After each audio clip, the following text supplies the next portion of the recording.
Crane operators and hoist men operate large equipment that must lift heavy objects far above the ground. A failure of the brakes on one of these pieces of equipment could be catastrophic. As a result, they have historically had what was at the time state-of-the-art brake pads. That is, brake pads made from cloth with asbestos fibers woven in it to make it impervious to heat, friction, and fire. When these brake pads undergo friction, some of the asbestos can flake off and become airborne where people can inhale the fibers. Crane operators and hoist men also typically work in areas that are known to contain large amounts of asbestos. Commercial buildings used to frequently have sprayed asbestos insulation. When the asbestos was being sprayed, large amounts got into the ambient air. Other asbestos-containing products also were used in construction, and the people dealing with them were exposed to at least some asbestos. Another high-danger area where crane operators and hoist men frequently came into contact with asbestos is at shipyards. Shipbuilding was one of the largest uses for asbestos through World War II and beyond. Any crane operator or hoist man who worked in the shipyards had the potential for high-level exposure. Even retrofitting old ships today leads to potential exposure from old, previously contained asbestos that is exposed during the modernization process. Since asbestos doesn't break down chemically, it is as dangerous today as it was when it was first put in place many years ago.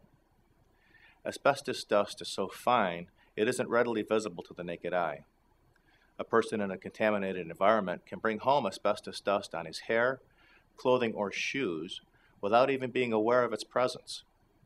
In this way, family members can be exposed to asbestos even if they never visit the job site. Asbestos has been used for centuries. It is a naturally occurring fibrous mineral that has extreme insulating and fire-resistant properties. As a result, it was considered to be one of the most useful products available in construction and in any application where heat and/or fire could cause a problem. Unfortunately, asbestos' negative characteristics outweigh its positive characteristics.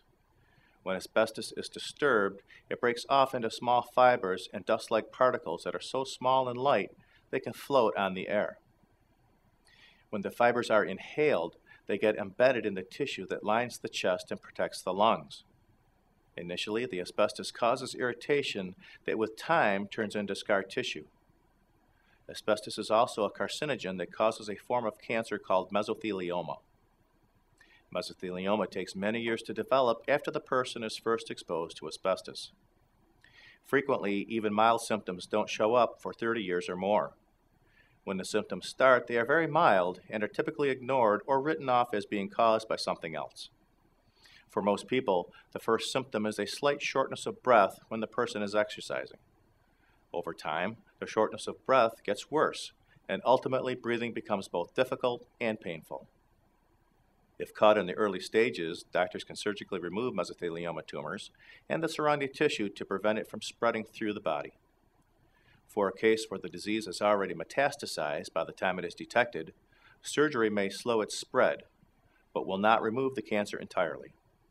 In those cases, doctors may use chemotherapy and radiation in addition to the surgery to prolong life as long as possible. There is no cure for mesothelioma, and it does not respond well to most cancer-fighting drugs. As a result, the life expectancy for a person diagnosed with mesothelioma is less than 2 years. Thank you for watching. This video was produced by Asbestos.Net, a leading resource on all aspects of asbestos and mesothelioma. Our priority is to inform victims about the devastating effects of asbestos exposure, mesothelioma, asbestos cancer, asbestosis, and other asbestos-related diseases, and to advise them with a wealth of information.